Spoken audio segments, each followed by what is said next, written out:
Hey guys, welcome to Wednesday. It's hard talking this early in the morning trying to tape. I've already got this rasp in my throat, so the morning voice has not been kind to me. I want to talk to you about this. All right, I was thinking about this on the way over to the studio. By the way, Brandon and Joe hanging out there in the studio at the mothership. I'm still in Nashville. What's up, guys? Everything cool there? The place hasn't set on fire? No, not yet. No hurricanes? We also banned Alex from using fire, so that's a big help in having it not burn down. You remember a few months back, I guess, God, it's been probably almost a year, where I smoked a cigar in there for the entire episode. I smoked a cigar. And Sarah Gonzalez she said, how long do you think it'll be before the execs send you a message? And I said, it'll be by this afternoon. And, of course, the president of the network, Gaston, called me. He said, dude, you can't smoke a cigar in there. I wish you could, but you can't. And I said, 5 years, bro, 5 years, one cigar to make a point. And that night, I think Alex sent somebody to the hospital with a fire extinguisher explosion or something like that. So, yeah, he had to have fire taken away. He burned a Barbie doll, and I'm pretty sure he gave us all cancer. Yeah, well, Alex Stein. All right, so it's reasonably mild here in Nashville. You can feel the residue of Jason Whitlock here in this studio. They're very good natured around here. Nothing's on fire. I don't know if you guys, speaking of Jason, I don't know if you saw his interview with RFK Jr. It came out last Friday. If you haven't, go check that out. All these good things, if you miss them, you can catch them on BlazeTV. If you're not a subscriber, go to blazetv.com/Chad.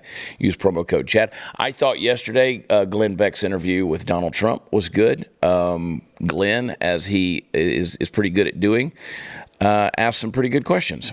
And, things like, do you think you can run a campaign from jail? Pretty bold question there. But here's what I want to get into. Speaking of presidents, Joe Biden. And I really am, I got to be honest with you, Brandon, I am sick of talking about these same topics over and over again. Yeah. Let me just say, speaking of good, eloquent things, Brandon, great clip yesterday, pulling that, my little clip about the fat bitch in the Burger King. Yeah, okay. I like that one. I'm forever calling that clip "fat bitch in a Burger King." Okay, there's no other way to describe that. I'm not a big fan of calling women a bitch, but let me tell you, that right there is the epitome of a bitch. If you open up the dictionary to the B, look over to the BI, get to the BIT, the BITCH, there it is, bitch, and all of its derivatives. It's that bitch right there. Her picture would be there. But I thought calling her a cankle and a walking lipid, I thought that was those were good lines. I thought that was insultingly genius on my part, right off the top of my head. A lot of people said they were going to use the word walking cankle for the rest of their life to just define somebody. If you missed that clip, you can find it on my socials at Watch Chad on Twitter and on Instagram. Yeah, I tell you. Okay, so I'm sick of talking about impeachment. I'm sorry. I'm sick of talking about indictment. I'm sick of talking about pseudonyms. I'm sick of talking about Dylan Mulvaney. I'm tired of this is like these same old topics, just the stupidity that's out there. If you want to hear me get a little raw on some things, some of you kind of get off on me getting pretty raw and plain spoken. I try to reel it in a little bit here on this show. Contrary to what my mother thinks, I do try to reel it in. I did taped a podcast with a buddy who does a podcast for country music with a lot of country music artists. It's called the Josh Terry podcast. Josh Terry is the host, of course, and a good Georgia boy. He comes up to Nashville every week and does this podcast with different country music artists. And he, I think the podcast used to be called Religion, Politics, and Whiskey. And then so many people would come on his show and they were like, we don't want to talk about religion and politics. And so he just started calling it the Josh Terry Show. And I said, buddy, we'll talk about anything you want to talk about. So I will tell you, if any single soundbite from that podcast that we taped yesterday, it's out today, Josh Terry podcast. If any single soundbite from that gets ripped and taken out of context and put out there for the general public to hear, we're all going to be canceled. It was that kind of conversation. It was very honest. It was very straightforward. Those of you who are a fan of the show, who are a supporter of the show and consistently watching this show, none of what I say is going to surprise you, but I did say it in a pretty raw way in some cases, and just had to wax eloquent for a little while. And so we got deep into some of the topics, and he was happy to go there. He's an enabler, Josh Terry, so had a good time on that. Here's what I want to get to. So we talked about yesterday how Joe Biden had the archives, National Archives has 5,400 emails that include Joe Biden using a pseudonym. Now, a lot of people, not a lot, but a few people have pushed back on that and said, well, people in office have used pseudonyms. Everybody's used pseudonyms. Donald Trump has used a pseudonym. Sometimes he was John Barron in an email. Barack Obama, Hillary Clinton, all different people that you could name off have all used pseudonyms. So what's the big deal? It's not illegal to use a pseudonym. Well, let me just say, if you're going to use a pseudonym, I want to ask you why you would use a pseudonym. Of course, why are you using a fake name to sign off on your emails? I mean, why don't you just send the email in your name? I just tell you, there's something about trying to hide something. There's a reason why people hide things. Brandon, you and Joe, I don't know if you guys have ever given a fake name to a girl. Gone out to a bar or whatever, had a few, and a girl comes up and asks your name, and maybe you got a girlfriend, or maybe you got a wife, maybe you got, and just give them a fake name. Yeah. Let me just tell you from experience, when that girl finds out that you gave her a fake name, it usually pisses her off. It usually pisses her off. It doesn't go well. And if you have a significant other and they find out that you have been masquerading publicly out there trying to pick up chicks using a fake name, they're going to go, why? What's the deal? Why are you hiding? Why are you lying? That in essence is a lie. So when you look at that, I understand that the government has to have some secrets out there. There's some things you want to keep hidden. But when Joe Biden, as vice president, is sending emails in regards to the former Ukrainian president, Petro Poroshenko, and he's talking about, well, we're going to give you $1 billion, but, well, you got to fire the special prosecutor who's investigating what's going on there in Ukraine. And you have emails like this one. Pop it up there, Joe. I think Pat Gray shared this one on his show.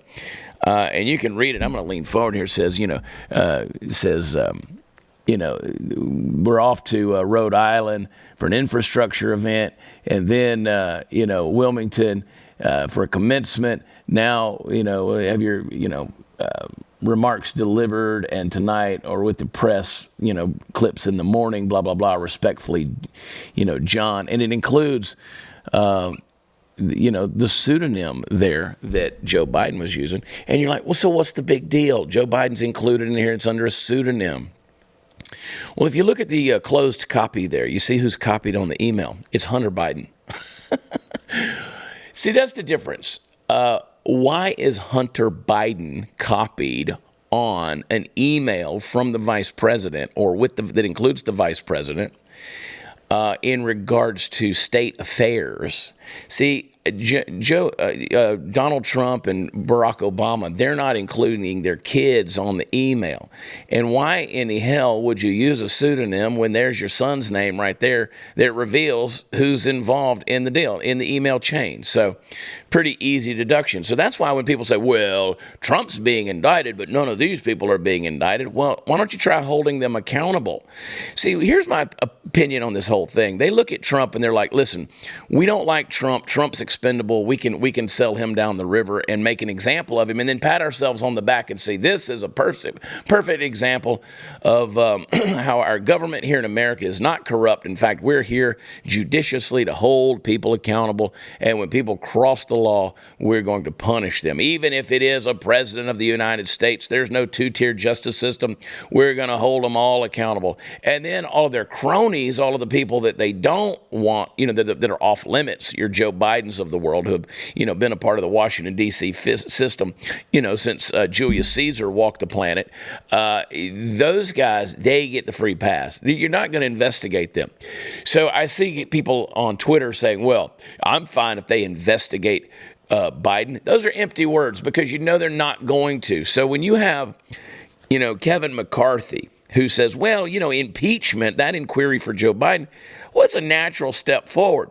Is it, Kevin? I mean, is it? Are we really going to investigate that? In fact, I want you to play that clip. This is from a couple of days ago. Head over to clip number 6. This is Kevin McCarthy and what he had to say about impeaching Joe Biden. Play it. So, if you look at all the information we've been able to gather so far, it is a natural step forward that you would have to go to an impeachment inquiry. And just so your viewers understand what that means, that provides Congress the apex of legal power to get all the information they need. Because remember what's laying out there right now. We have an attorney general that could have lied to the American public, which he has now named a special prosecutor. They have said two different things, and you have Gary Shapley on a little later today, IRS whistleblowers that have come forward that show that there's two forms of justice when it comes to America. But now when you look at this, it looks like a culture of corruption that's been happening within the entire Biden family. You've got to get to be able to answer that to the American public. The American public deserves that answer. Yeah, and so let me go one step further, Kevin. Doesn't Kevin McCarthy just ooze of Mr. Rogers testosterone? I mean, don't you just want to see that guy in a cardigan putting on his little loafer shoes, so he can sing, "It's a beautiful day in the neighborhood"? I mean, Kevin McCarthy just oozes spineless weakness, in my opinion. But the words are good. The words are good that to say, well, impeachment is a natural. But see, these guys, they don't look at impeachment as being something that is good for the country. And no, impeachment, it is not good for the country. But justice is, and you can't deny at this point with the evidence that is mounting. I mean, Joe Biden's been handing out his fake name to girls in bars, to carry that, useless illustration a little bit further. Joe Biden's been doing that for a long time now. It's been a practice. He's been hiding behind the scenes while his family, whether it's his brother or his son, are doing dirty dealings with foreign entities. And that you can't have someone in the Oval Office that is that corrupted, that is that defiled, that is that compromised. And it's probably a very good reason why Joe Biden, it just lives on vacation. Like Joe Biden doesn't take vacations anymore. He's just on vacation.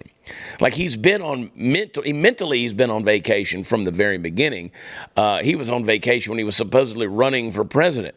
Nobody's coming out to hear Joe Biden's underwhelming speeches. Nobody is coming out to see Joe Biden's vitality in public. There's, whenever you would hear people talk about Bill Clinton, they said, Bill Clinton made you feel special. Bill Clinton has that charisma, that it factor, that when you're sitting there having a conversation with him, he made you feel like you were the only person in the world.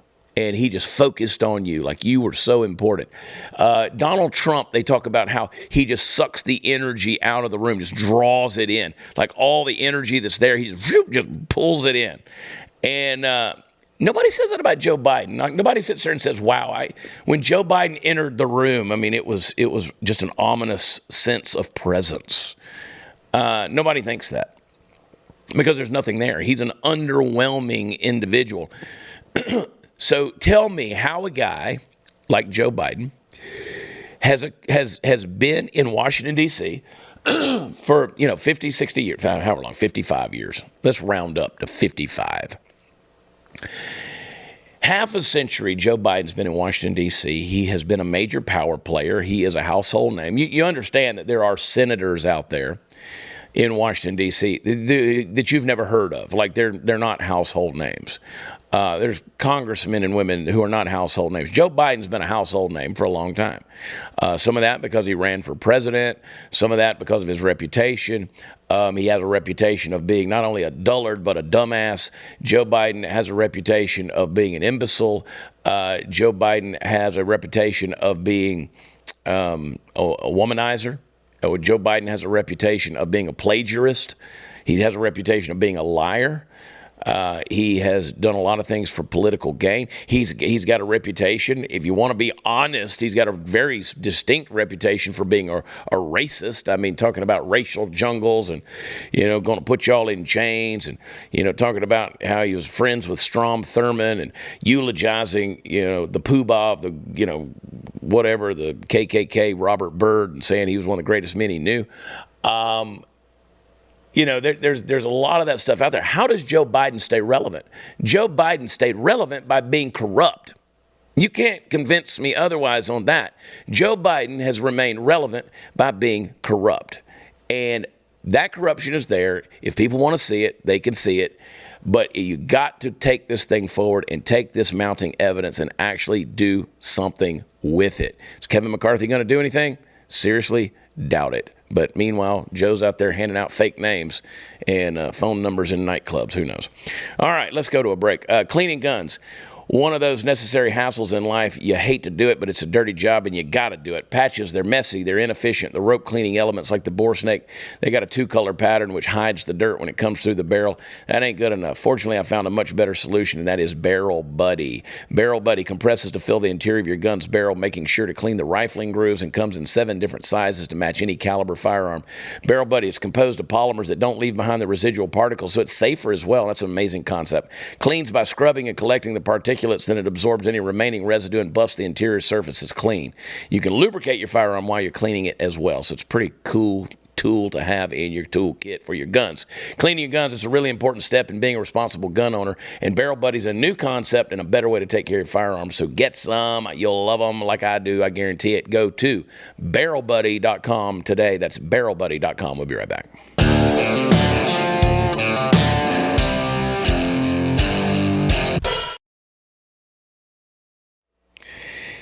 I used to say it every day on this show, and I haven't said it in a while, but I want to say it to you again. And it's a mantra for me, and that is get your kids out of public schools.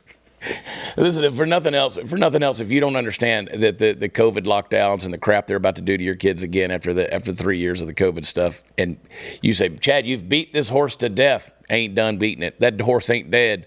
When that horse is dead, I'll stop beating it, but that horse ain't dead yet. So I'm going to keep beating the horse. Get your kids out of the public schools. Get them out. And get involved in your child's education. I can't afford it. I don't have the time. And okay, well then don't have kids. For God's sake, don't bring them into this world for them to be indoctrinated by the nonsense that's out there. Yes, I'm being extreme, but if you're going to parent, then parent. And that includes the education of your children, and you need to take responsibility and do it. So there, I said it. There's this kid in Colorado. A lot of you have seen the clip where this kid was told to take this patch off of his backpack. I mean, this kid, I like this kid. I'm watching these videos of this kid, and y'all start playing the clip there. Just turn the volume down on it. I'm watching this kid, and they call him into, I guess, the principal's office or something like that. And one of the school administrators, there's the kid. He's got his little backpack on, and he's got, if you see the back of the backpack, I mean, he looks like a little Tucker Carlson or whatever. He's got all these patches on there. Well, one of the patches on there is the Gadsden flag. Of course, that's the "Don't Tread on Me" snake, which, of course, it was made popular, at the beginning of the Revolutionary War. And it was a cry against tyranny. So you got this little smug, pompous, I don't know what she is. I don't think she's a teacher. Maybe she is, but she's more like a guidance counselor or an administrator. And she's the one that's got to deliver the bad news to, the mom and the kid, and saying, yeah, he can't be in school and have that patch. And they ask her, they're like, why can't he have this patch, this particular patch on there? And she says, well, because it represents slavery and the origins of slavery in the United States. And of course, they push back and they say, no, that's not at all what that stands for. So not only are they taking a historic symbol and telling you that you can't wear it as a representation, as a patch on the back of a backpack, and kudos to this kid for just knowing what's up. I love watching this video because while the lady's talking with her little smug, pompous ass, the kid's got this little smug, pompous ass smirk on his face. And I just want to high five the kid because he realizes she doesn't know what she's talking about. And she doesn't know what she's talking about. If you're going to start eradicating every symbol from history because sometimes, because you have a hard feeling towards it, at least know your history as to why you're wanting to get rid of this. So I understand if the kid is wearing a Confederate flag patch, that drums up some pretty harsh feelings, regardless of how you personally feel about it. There are people out there who have very strong feelings about what they think the Confederate flag represents. And again, there are people out there who can make an argument for what that flag would symbolize, okay? But when you just take something and completely revise history that's built around a narrative-driven agenda, and again, all things point to racism. Don't forget, all things point to racism. And say, well, it's a historic flag and a historic symbol. Therefore, it must have something to do with its roots being found in slavery. Because isn't that what America was completely founded on? I mean, America, don't you know, if you're going to learn history, you just need to know that all white people were evil and everybody in America, in the colonies, at the time of the Civil War, everybody in the South owned slaves. And, of course, it represents that. So now, this is just another thing where in schools, you got an instance where obviously the kid knows more than the educator. And kudos to mom and dad, at least, for giving this kid some common sense to see what's going on. But, guys, when your kid is smarter than the teacher, why do you have them there in the first place? Is this just a babysitting time for 8 hours a day so you don't have to deal with your kid? Because they're not getting educated. They're getting augmented is what they are mentally. Their brains are being transformed into mush because you have people who sit back with this smug know-it-all look like this educator did in this video and says, oh, no, it's got its roots in slavery. No, it doesn't. No, it literally has nothing to do with that. Okay, so are you going to start? I mean, again, they do try this, but if the kid was wearing a Betsy Ross flag, are you going to say, well, see, that's rooted in slavery right there? If he's got the American flag on there, well, the American flag has its roots in slavery. I mean, what do you do? If he'd have come in wearing a BLM symbol, he'd have been fine. If he would have been wearing a pride rainbow patch, he would have been fine. They would have left him alone. They would have applauded him. They'd have thrown a parade for that. If he would have come in with something that says, protect trans kids on a T-shirt, he'd have been fine with that. If he would have said, trans lives matter. If he'd have come in with a Dylan Mulvaney sticker tattooed on his ass, I mean, whatever. That's the amazing thing to me. You got kids out there in our schools, and you tell them, hey, you want to identify as a boy or a girl, something that you're biologically not, you can do that. In fact, we'll encourage you to do that. We'll even hide it from your parents. We'll hide the fact that you come to school and you go to your transition closet and you put on a girl's clothing, even though you're a biological boy. And we won't ever tell your parents. And by the way, we'll help you defend your preferred pronouns by calling you by the name of your choice. But a kid comes in with something that is literally a piece of history that has a very significant purpose in the founding of the U.S. And they say, well, he can't wear that. That's offensive. That's offensive. We're living in a very distinct kiss my ass block of history. A time where we need to look at these people and say, you're not only dumb, you're evil, because your narrative is driving us into oblivion and destruction. It is a downward spiral. It is a devolution of history. And if you don't know where you come from, you can't talk about where you're going to go. You can't do that. If you don't know your history, you don't know your destiny. If you don't know your history, you'll never know your future. And these days, people can't get past, we played that clip right there. I'll give you a perfect example. I'll tell on myself, okay? During the break, we were talking about that clip, and I asked Joe and I asked Brandon. I said, how long is that clip? And they said, that's about 3.5 minutes long. I said, it's too long. I don't want to play that long of a clip. Just play it. I'll talk over it, okay? I don't want to have the mental exercise. You don't want to have the mental exercise of watching a kid get reprimanded for 3 minutes, even though there is a very telling lesson to be learned from this.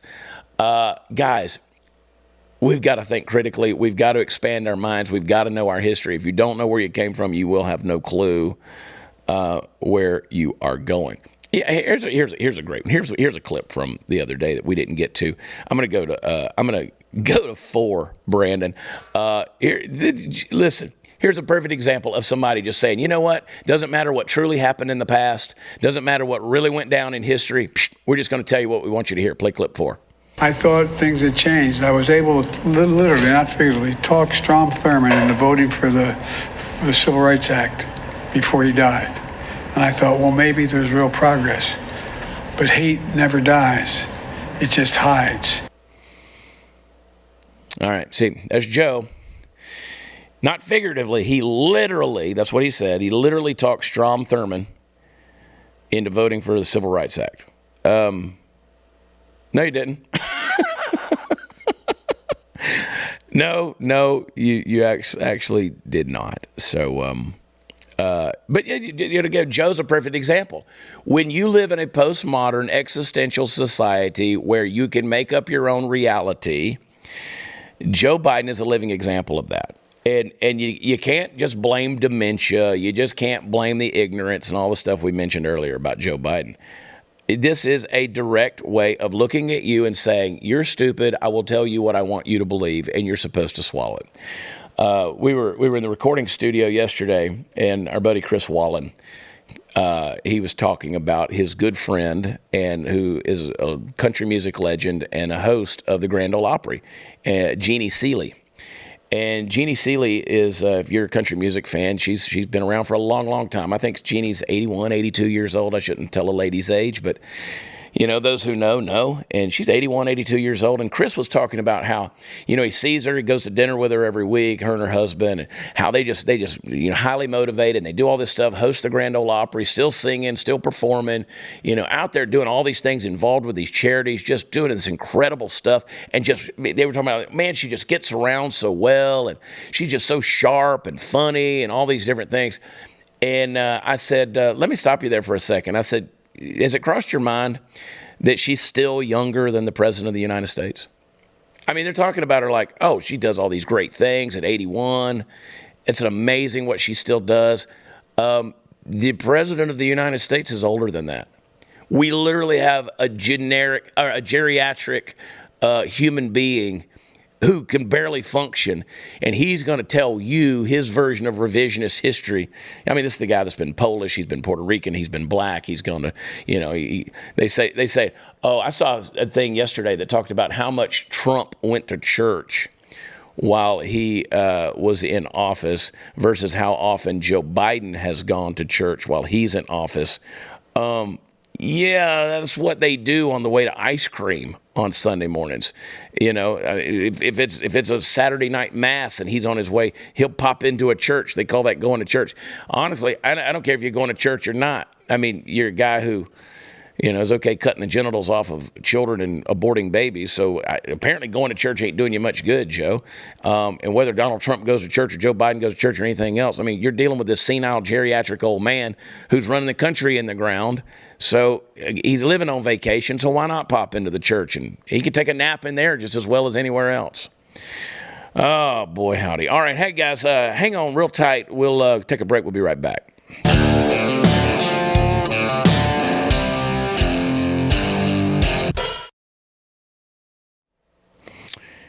All right, welcome back. Let's go over to clip. Let's go over to clip number 7. That ties into what I was saying a minute ago. Brandon, play. I just love. I know that when you guys hear Karine Jean-Pierre, you just want to plug your ears. And if you watch her body language, it's very telling. It really bugs me when somebody tries to talk to someone and won't look them in the eye. Usually tells me that they're lying. But play clip number 7, please. A new AP poll asked Americans an open-ended question on their thoughts on the president, and the most common response has to do with his age, how old he is in old president history. Does the White House have additional plans to demonstrate that he can continue to, do the job at his advanced age and kind of allay some of those concerns? I mean, look, I appreciate the question. I get it often, as you know,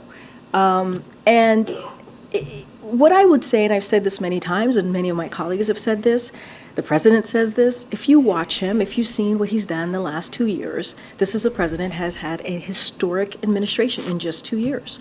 If you look at the more than 13.5 million jobs that he's been able to create, if you look at how he's been able to turn the economy around so that it works for middle-class Americans, if you look at the Inflation Reduction Act and what it's going to do to really help Americans as it relates to healthcare, as it relates to utility bills, if you think about the chips inside, I mean, this is a president who has taken historic actions, and not just with Democrats on the Hill, but in a bipartisan way. Yeah, he's historic, all right. Listen, here's a guy, Joe Biden. Talk about his age. CNN just did a poll, and 75%, that includes 75% Democratic voters want. Let me make sure I'm telling you exactly the way that went down. 75% of Democrat and Democrat-leaning voters want the party to nominate someone other than Joe Biden in 2024. And that was taken before the Devon Archer testimony, which, by the way, that was devastating for Joe. And I'm reading a great article here. It's on foxnews.com by our good buddy and our recent guest, Jim Nels. And Jim's going to come back on the show. But he wrote a great article, Joe Biden's Terrible, Horrible, No Good, Very Bad Month. And he does a great job of pointing out some of the things, not only that poll, but he does a great job of pointing out the various snafus and faux pas that Joe Biden has made just in the month of August. He points out the inequalities in the administration. For instance, the median salary for men on Joe Biden's staff is $105,000, while women who work for the president earn significantly less than a median salary of $84,000. You remember when Soldier of Fortune magazine reported that the Secret Service knows who brought the now infamous bag of cocaine in the White House. They had 3 security sources. They said it's somebody in the Biden family orbit. It's not Hunter, and the name is known by the president, the publication reported. House Oversight Committee James Comer sent a request to the National Archives looking for the unredacted emails and the documents from Joe Biden's time as vice president regarding Hunter Biden and Burisma.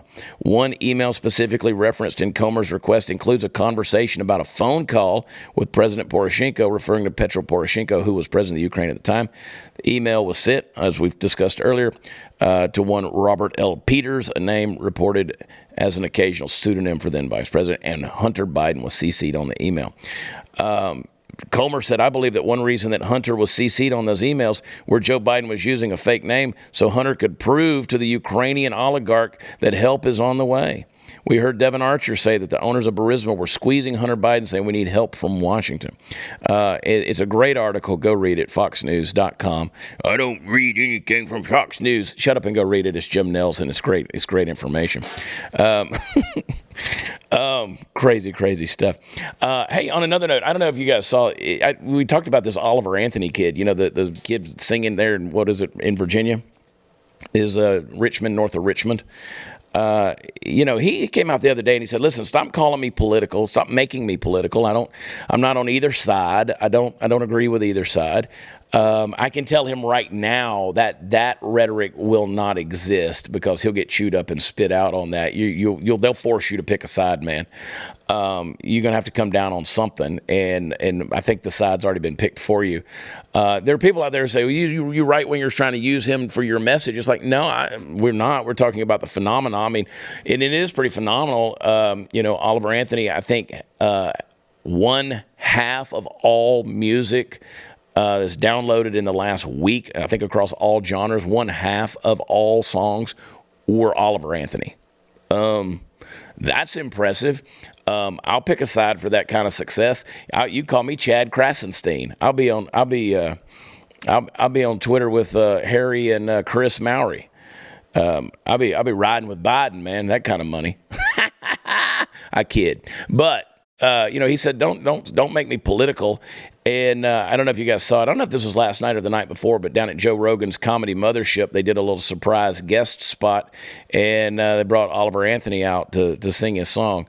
And so good for him. I mean, listen, I appreciate the attention he's getting. I appreciate the message and the heart. And again, you go over here to Belmont University where you can major in songwriting. Ain't nobody graduating from that class writing songs with that kind of heart. You might write something that's a little more, lyrically poetic or has a little more balance and style or something like that. But yeah, you ain't doing that. You're just not going to do it. So. Yeah, I appreciate what's happening for that kid. I will tell you the big boob teacher. You remember that story? The transvestite teacher with the gargantuan fake boobs is back. Came back to the classroom. I love this Blaze. theblaze.com news story. Transvestite teacher with gargantuan fake breasts returns to classroom. His new school issues warning to parents, not about him, but about his critics. Brandon, can we? Who wrote that? Joseph McKinnon. Yeah. Could the Blaze give old Joseph a raise for that article right there? Yeah, I mean that's a just using the word fantastic way to describe it. Gargantuan breasts. Gargantuan. I mean, that guy's boobs get there 30 minutes before he does. But of course, that's Ontario, that's Canada, and you saw last year it became an internet sensation where he just put those big fake boobs on and walked around. And I think it came down, he was trying to make a point. They put him on paid leave back in March, but he's back. And Carrie Lemieux, who calls himself Kayla. Is at a new school. Oh my God. Another reason why, folks, I'm just telling you, whether the guy's doing a stunt or making a point or whatever, get your kids out of public schools. I mean, they don't have to be subject to that kind of nonsense, okay? But they issued a warning. The new school there in Hamilton, Ontario, has issued a warning to the parents. Not that a controversial male teacher will be confronting their children with his cartoonishly pronounced nipples, but that his presence may trigger disruptions and protests. So yeah, it's just a matter of what do you want your kids. Do you want your kids being exposed to, gigantomastia, which is breast hyper? Yeah, that's big tits. That's what it is. That's a fancy way of saying you got big old jugs. So there you go. He's back, and that ought to be fun. Could we get somebody from Hamilton, Ontario, to give us a report from their kid, please, about whether or not he's still wearing the jugs? These are kind of things that I really want to follow up on. These are the stories that matter. I don't know if you guys know this or not.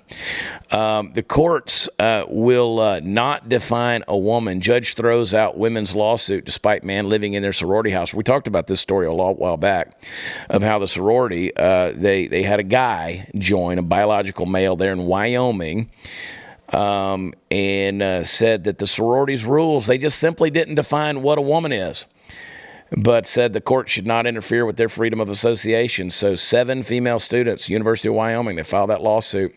Kappa Kappa Gamma. After a man was able to join the all-female group, even lived in the sorority house. Oh, boy. While you're pulling your kids out of public schools, pull them out of college, too. You're just funding bad ideology. And, my God, if this is the way we're going to do things, here we are as a society. Don't do it. Just don't do it. But now the sorority's bylaws, I mean, God forbid the bylaws happen to assume what a woman is. They just didn't go in and define what a woman is. And so the court not going to define a woman. That's what the judge said. The court, we're not going to do that for you. You didn't do it yourself. You didn't do your due diligence to define what a woman is there in your sorority. So we're tossing the case out. You're all screwed. I mean, I'm telling you what, I'm going to go hide in my cabin and listen to Oliver Anthony music, and I'll see you guys in the apocalypse. All right, hang tight. We'll be right back.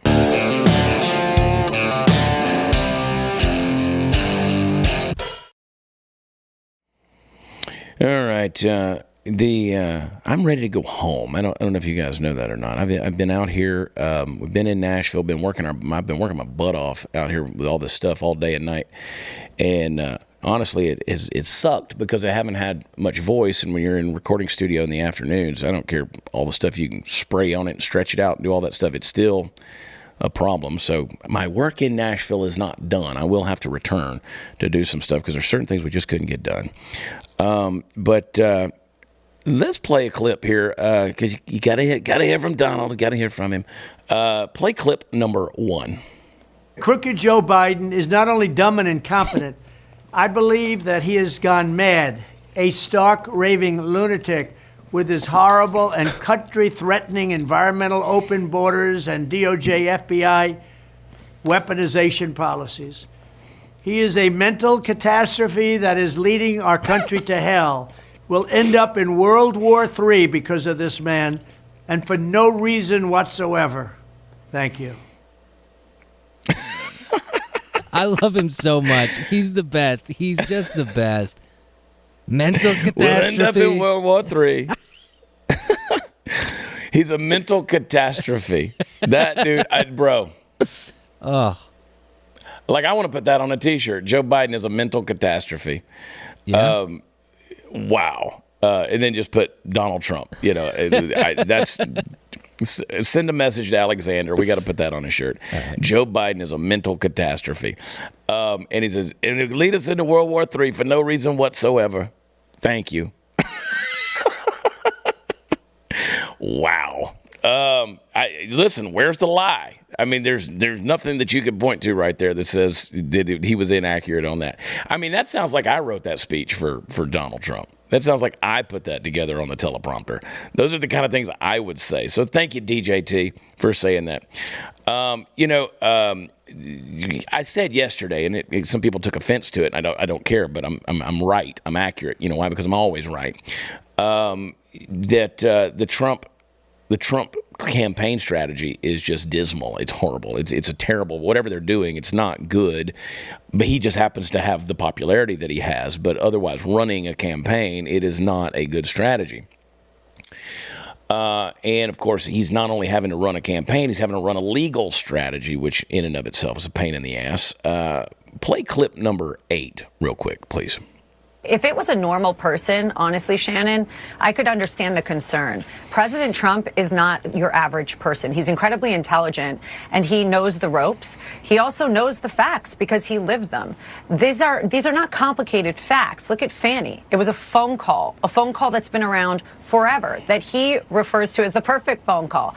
What is he going to have to be prepped for? The truth? You don't have to prep much when you've done nothing wrong. So that I'm not concerned with. These trial dates also are going to move. It's unrealistic, it's theatrics, and no judge is going to say that you can be on 2 trials at once in 2 different states, because a lot of these overlap. They look at the start date of the trial, but these are 4 to 6 week trials at the least. So there's no way they're not going to overlap. I mean, they're going to have to go into October, November of next year, again, by design.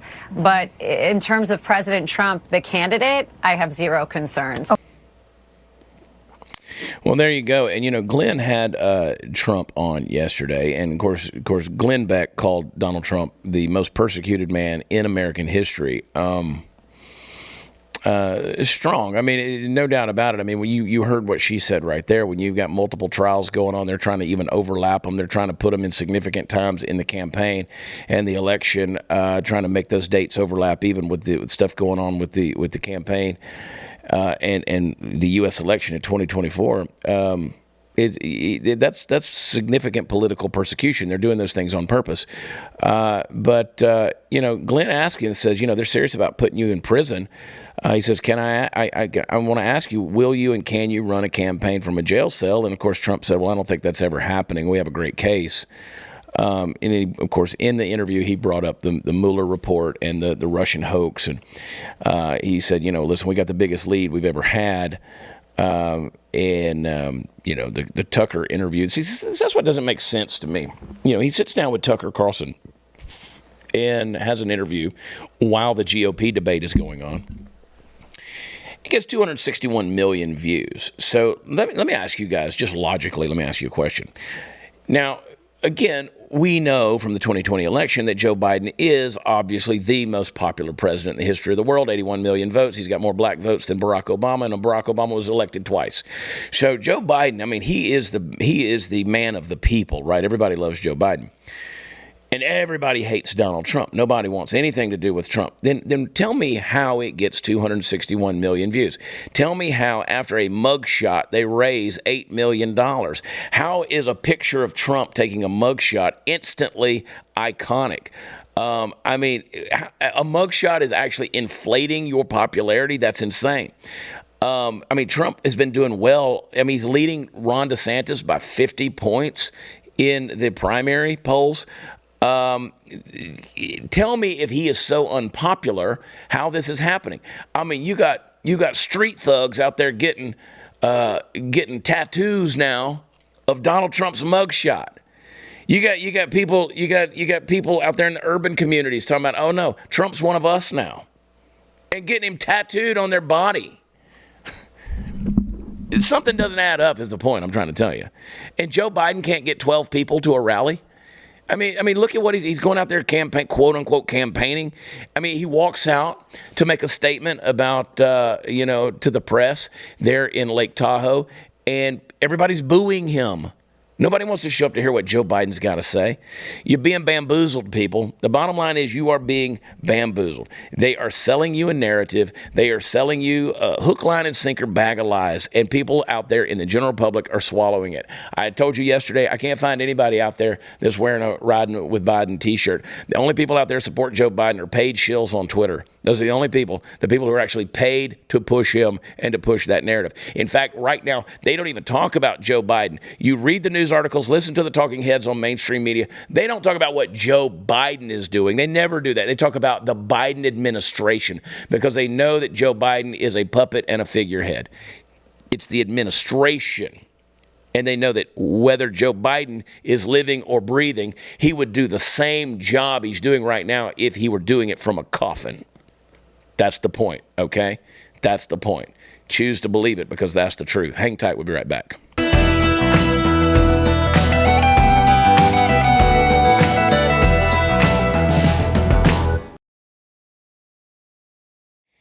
Hey guys, head over to where podcasts are offered. Leave us a rating and a review. 5 stars is what we deserve. And tell us something. Tell us your opinion and help boost us up in the podcast rankings in our category. Be sure to subscribe to Blaze, blazetv.com/Chad. Use promo code Chad. Come see me on the road. We got 5 shows in 3 nights in Kansas City on the 14th, 15th, and 16th at the Kansas City Comedy Club. And then also I will be Wyoming and South Dakota. And we're going to be traipsing across the country. Granbury, Texas. Bunch of other stuff's coming up. So Looney Bin up in Tulsa, Oklahoma's coming. We got a lot of stuff going on. So go over to watchchad.com. That is where all the fun stuff is. Do a little shopping, 76forever.com. Check out the new stuff at realwomensclub.com. All the stuff's out there. Go check it out. We love free market capitalism, and I appreciate your support. And thank you. Thank you for being a part of the Chad Prather Show. And thanks to everybody back home as well as here in Nashville. Tomorrow is Thursday. We will get off the rails. We love you. God bless you. Bye.